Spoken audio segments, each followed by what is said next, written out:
Hey guys, so I'm here to ask about something that happened recently at my ex-wife's wedding to her high school sweetheart.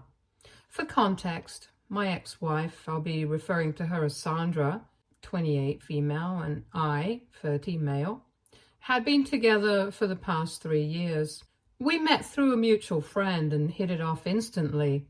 After the first few dates, we decided that we were dating to marry, and if things went well, then this would not end as a casual relationship. So we were both very clear about what we wanted out of this relationship, and she had every chance to back out of it if she was not ready. But she chose to get divorced 1 month after our wedding. A couple of months after we celebrated our 2-year anniversary, I decided to ask her to marry me, and she said yes. Before that, obviously things had been great between us, which is why I had asked her to marry me in the first place. But shockingly, even after we got engaged, there was literally no change in her behavior. And I never would have been able to guess that she had started talking to her ex, her high school sweetheart, Brian, once again. We got married about 9 months ago, and about a month after our wedding, she told me the truth. And we filed for divorce. It was one of the most difficult decisions I had to make, but when she told me that she still had feelings for Brian and she felt like she had rushed into our relationship too quickly, there was nothing else I could do. I had tried everything. I had tried to tell her that this was just a phase and she was going to snap out of it soon. I tried to be mad at her and tell her that everything would be fine if she just stopped talking to him. And I tried to bargain with her, to tell her that we would be able to work it out if we went to couples counseling. But even I was aware of the fact that after this, there was literally no way that we would work this out, because when she told me that she had been talking to him since we got engaged, all the trust that I had just evaporated into thin air. And I can't be with somebody that I can't trust. That's pretty basic. So after some argument, I accepted the fact that she still had feelings for her ex, and our marriage was over as soon as it had begun. After that day, she packed her bags and moved out, and we started the divorce proceedings. It was relatively straightforward, and the divorce was finalized as soon as the waiting period was over, which is just 3 months in our state. And since then, I haven't heard from her, but I have heard about her and what she's been up to, and it hasn't been easy.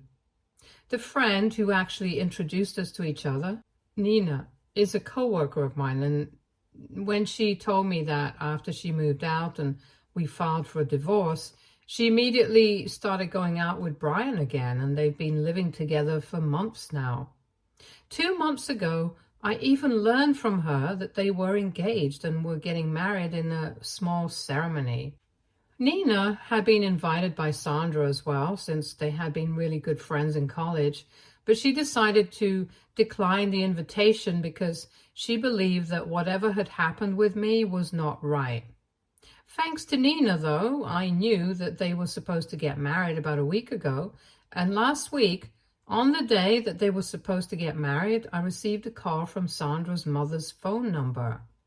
I knew that it was actually Sandra calling because I had blocked her, and it was shocking because we hadn't spoken to each other since the divorce. I couldn't imagine her having any reason to speak to me right now. But just out of curiosity, I decided to answer the phone call. When I answered, she immediately started rambling on about how I needed to clear the air and tell everyone that we were not having an affair and that we hadn't even spoken in the past couple of months. It was clear from the way that she was speaking that she had been crying and was quite hysterical. I felt a little concerned, so I had to ask her to slow down and explain what was going on, and she told me that apparently Brian had decided to just leave her at the altar because he thought that we were still getting together behind his back. The reason he believed this was because a couple of days before the wedding, he had seen a bunch of messages that she had been sending to me over the past few months. I didn't know anything about these messages because I had blocked her right after we filed for divorce because I didn't want to hear from her anymore. But apparently she had continued to send me messages apologizing to me for telling me that I deserved better. The last message that she had sent to me was 2 weeks before the wedding, saying that now that she was getting married again, she was going to apologize one last time, and she hoped that one day I would find it in myself to forgive her. She told me that she knew that I wasn't receiving messages because she had been blocked, but she still wanted to send them because it was her way of coping with things. Brian, unfortunately, did not approve of this, and instead of just confronting her about it, he started acting weird before the wedding, and on the day of the wedding, he made a speech about how he thought she was still in love with me and called her confused. He announced to everyone present at the wedding that he believed that Sandra was still in love with me and was actually having an affair with me behind his back. So now he was no longer interested in getting married to her because it was quite eye-opening, since if she had found it so easy to dump me after 3 years, it must have been quite easy for her to cheat on him as well. And then he had walked away from the altar and left her alone there. She had tried to chase him down, talk to him after that, but he just refused to believe anything that she was telling him. So now the only hope that she had was if I spoke to him personally and told him that there was nothing going on and that I hadn't even received those messages because I had blocked her. I actually thought that it wasn't going to work by a long shot, and I told her that it was a terrible idea to involve me in this. And then I was about to hang up, but she told me that all the time that we had spent together, this was the least that I could do for her.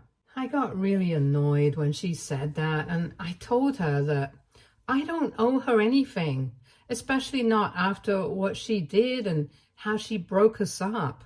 Considering what had happened in the past, it was a big deal that I had even answered her phone call. Then I actually hung up and I blocked the number that she had been calling me from as well. I think I did the right thing, and I think anybody else in my place would have done the same thing as well. But 2 days after that, I received another message from her, and that was on Facebook this time. Since I had blocked her everywhere, she had to make a new account and reach out to me, and she sent me a message saying that her wedding ended up not taking place because Brian believed that she was still interested in me. So the wedding got called off, and for some reason, she was blaming me for it. Apparently, she believes that if I had just spoken to Brian and told him that there was nothing going on and that we truly hadn't been in contact since the divorce, then he might have believed her and they would have been able to go through with the wedding. But now the two of them were broken up and she thinks that it's all my fault. I was not going to respond to the message and was just going to block her. But I don't know why. I felt like I had to say something. So I texted her back saying that maybe this was karma for what she said to me, and maybe she should consider the fact that she deserves this. And after sending that message, I finally blocked her. I didn't think that it was going to be a big deal, but the next day, when I went to work, Nina told me that she had heard from Sandra's parents that she was going through a really, really bad patch right now. They had contacted her the previous night and told her everything about how Sandra had tried to get me to speak to Brian on their wedding day and clear the air so that they could get married, and I had refused. And then what I had said about this being karma for her and how she deserved this. Apparently, after receiving that message, she had a total mental breakdown and a severe panic attack. Her parents were naturally blaming me for this, and to my surprise, even Nina said that I shouldn't have replied to her at all. She seemed a little distant from me that day after that, and told me that rather than kicking somebody when they're down, I should have just been the bigger person and let it go, because clearly she was going through something and it was not nice of me to say that to her. That day, even Nina and I ended up arguing about this because I thought I had done the right thing, and she thought that it had been kind of low of me to kick somebody when they were down. Nina believed that I had every right to be upset with Sandra. But if I really was upset with her, I shouldn't have responded to her at all. She told me that she believed I was a better person than this.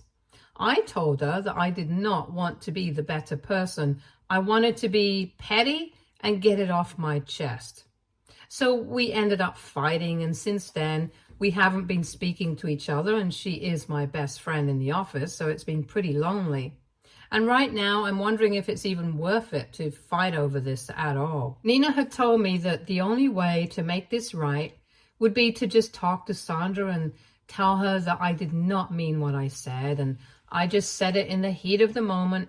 I didn't even need to apologize necessarily, but just to speak to her once and stop her from breaking down over and over again, because that's what had been happening ever since her wedding got called off, and I had just made everything worse by what I said to her. I knew that she was mentally struggling, and it was not surprising.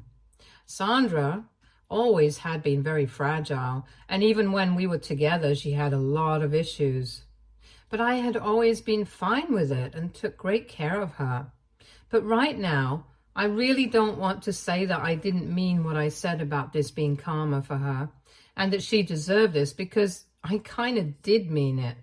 I do feel bad about the fact that she had a mental breakdown over it, and that she is going through something so awful. But then again, she also put me through something really terrible. And sometimes being sorry for things just doesn't cut it. I feel like Nina should understand that, but instead, she's been making me feel guilty. And given the fact that she's one of my closest friends, I have no option but to take her opinion seriously. So that's how I have ended up here. And I want to ask AITA for telling my ex-wife that she got left at the altar because it was karma for how she treated me. Edit. Hey, okay, so a lot of people wanted to know more about Brian and Sandra's relationship with him. I didn't add it in the original post because I personally did not think that it was relevant, but anyway, since you guys asked. So Brian and Sandra got together when they were in their junior year of high school, and they stayed together for about a year before they broke up for the first time. According to what Sandra had told me while we were dating, they had a pretty on and off kind of relationship, and it was mostly Brian's fault. Apparently, he was a really insecure guy and couldn't stand it whenever she spent time with anybody apart from him. So they would constantly end up fighting anytime she spoke to another guy or hung out with her friends without him. And after a while, it just got really toxic for her. So she ended up breaking things off with him. But a couple of months after that, he apologized and got back together again. And this time they stayed together for 7 months before he started going back to his old habits again. Then they broke up again, but they patched up when she started college. They continued to break up and patch up for several years after that until he had to move away for a couple of years for a job. When he moved away, before she met me. After he moved away, they did not have any contact, and even when he came back, he tried to contact her, but she was with me, so she didn't respond. Or at least that's what Sandra had told me. I can't be sure anymore, because she has lied to me about a lot of things, so she might have lied about this as well. Anyway, when Brian came back here, Sandra and I had already been together for a year, and she was pretty serious about me. But Brian was also pretty serious about her, so he continued to try and reach out to her, ignoring the fact that she was already with somebody by then. From what Sandra told me, she did not respond to him at the time, and after a couple of months of texting her without any response, he stopped as well. But after telling her that he was ready to wait for her, then, when we posted the news of our engagement and social media, he reached out to her once again, and he was pretty desperate this time. He told her that he was ready to wait his entire life if that's what it took for her to come back to him. But he was sure of the fact that they were soulmates, and he couldn't let her make this mistake and marry somebody else while he was still around. He started texting her relentlessly after we announced our engagement and would send her several messages every day. Eventually, she decided to reply to him only to tell him that she was over him. But I don't think either of them believed that, because they still continued to speak to each other. On the last day that we spoke to each other and she told me everything, she mentioned that she decided to meet him one last time before finally moving on for some closure. So they met each other 2 weeks after we announced our engagement, and I guess that's when she realized that she hadn't really moved on from him at all. Sandra had told me that when they met, they had only talked to each other for a really long time about everything that had happened in the past, and they had decided to stay friends, but I'm not really sure of what really went down that day. After that meeting, she continued to keep in touch with him, and gradually she started to develop feelings for him once again. But she still decided to get married to me because she thought that this was just a phase and she would get over it. As it turns out, though, it was not a phase, and she did not get over it. And she did not realize it until after we were married, and Brian told her that now that she was committed to somebody else for life, he did not feel comfortable talking to her anymore because he knew that he was still in love with her. It was the thought of losing him that made her realize that she was still in love with him, which is when she decided to come clean to me. So essentially, she was fine with how things were going as long as she had both of us. But the second she had to choose, she got uncomfortable, and the ugly truth of the situation came out, that she was still in love with him and not me. So that was that, and we filed for divorce, and here we are now. I guess that's enough context for everyone right now. Update 1. I decided to talk to Nina because it's been almost 9 days since we had our disagreement, and our cubicles are right next to each other, so it's pretty awkward to sit next to someone knowing that they don't like you at the moment.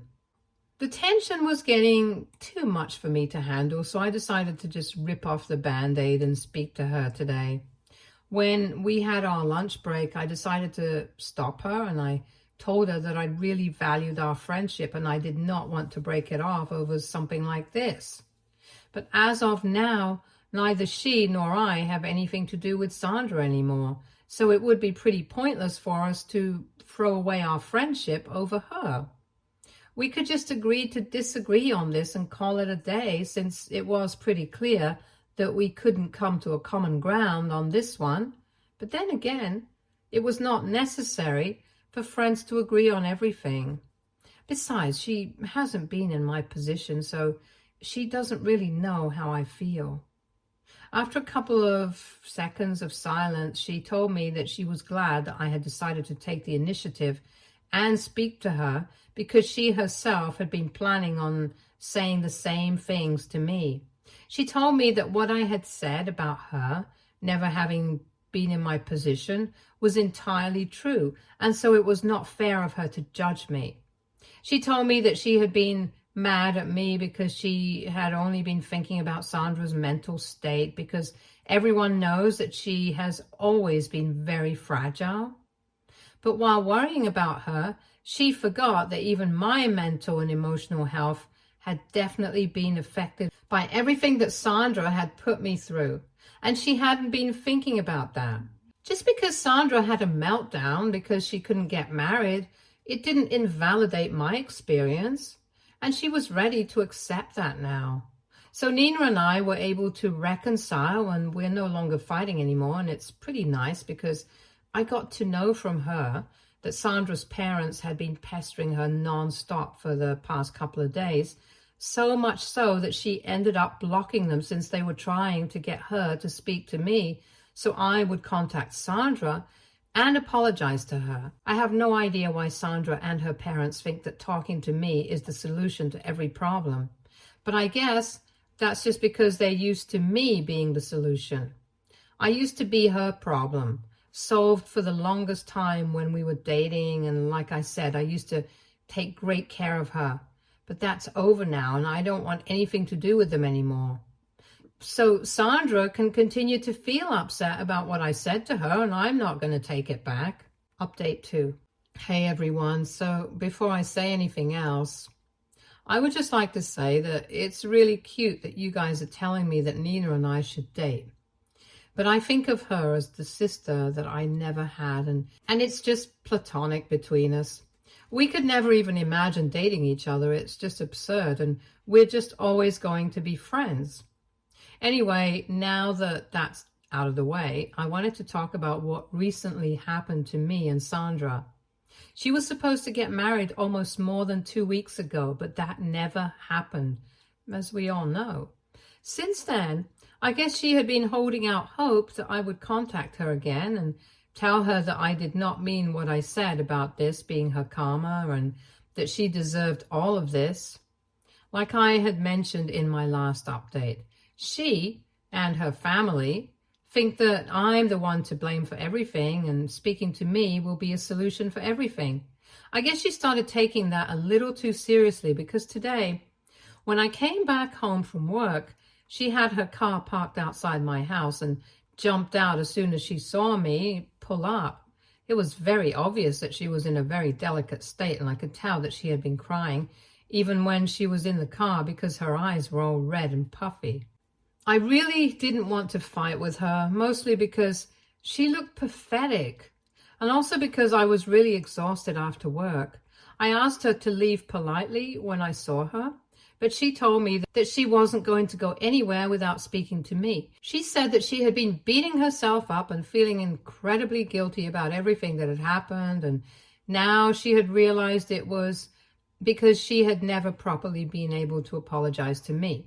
She told me that she had thought a lot about my comment, that this was her karma for putting me through something like that, and that she deserved this. And now she believes that if she genuinely apologized to me and I actually forgave her, then maybe things would get better for her. And maybe she would even be able to get Brian back, because he hasn't spoken to her ever since he walked away from the altar. It was already superstitious, and I honestly did not know what to say, but it wouldn't cost me a thing to tell her that I forgave her. And if it made her feel any better, then I didn't have any qualms doing it. She told me quite formally that she was sorry about everything that had happened between us, and she wished that she had been honest and transparent with me about everything right from the beginning. It was quite awkward, but I told her that I forgive her and she's free to move on now. I didn't know what to expect after that. I thought that she was probably just going to thank me and leave, but instead, she hugged me and just started crying. She told me that she really meant what she had said about being sorry for what she had put me through, and told me that she wished that she had been more honest with me right when Brian had contacted her. And then she started telling me that I wasn't wrong for what I did by refusing to talk to Brian on the day of her wedding, or even saying that this was her karma. She was the one who had overreacted and had been getting defensive because she was just not ready to face the facts. But now she knew that she had been wrong all along, and she was really ashamed of herself. She told me that not only had she disappointed a good man like me, but she had also lost a good friend. And the person that she had done it all for, Brian, was not even in her life anymore and was refusing to speak to her. While she was telling me all this, she was still hugging me and crying, and I didn't know what to do, so I just let her cry herself out. It was kind of shocking, but after a while she let me go, and she told me that she was really grateful that I had found myself to be so kind to her, even after what she had done. I was quite taken aback by her behavior, but nevertheless I told her that it was all good and that I genuinely hoped that she found what she was looking for.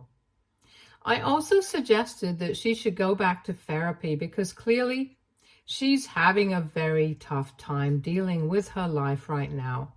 And when I said that, she looked like she was going to start crying again. But thankfully, she did not. She told me that she had been thinking about it herself because ever since her life had started going downhill, she had been acting crazy and she could feel it herself. She had been having several panic attacks every day and couldn't go more than 3 days without a complete breakdown, which was obviously not good. I felt really bad for her, but there was not much that I could do.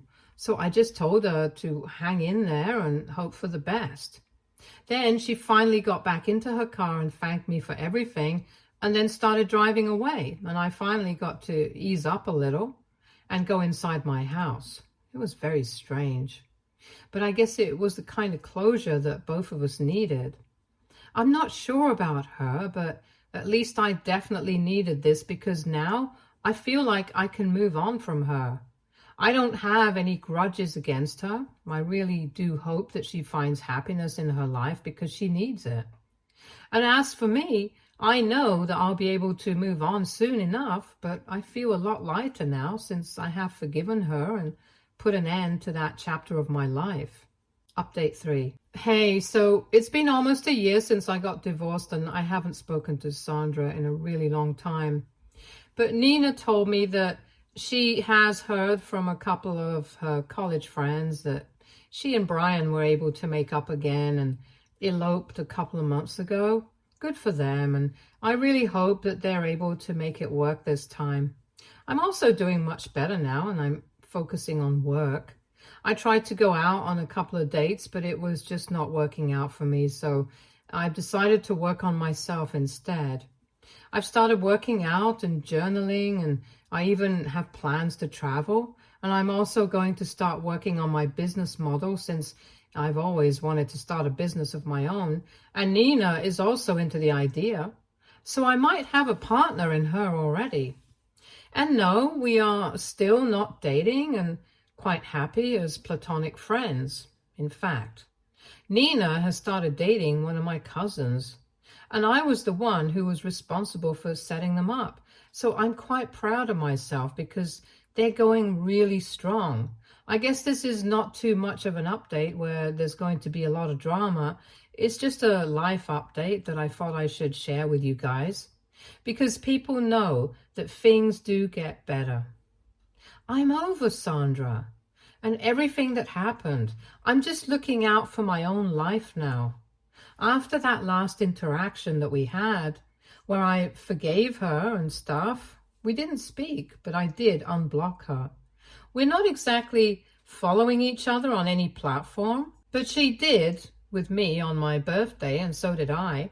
Maybe I loved her at one point in time, and maybe she did too, but right now, we are both just civil to each other, and we just want to avoid any drama. I don't think we will ever be able to be friends, but this is as good as it gets, and I'm fine with it. My life is going really well, and in a way, I'm glad that whatever happened, happened, because I think it made me a much stronger person than I thought I was. I'm definitely not saying that I would wish something like that upon anybody else. But all I'm saying is that it worked out for me, and I guess eventually it does work out for people, no matter what they're going through. At the risk of sounding even more corny, I'll end this update here. Thank you so much for checking up on me. It means a lot. Stay tuned for more stories from our girl relationships.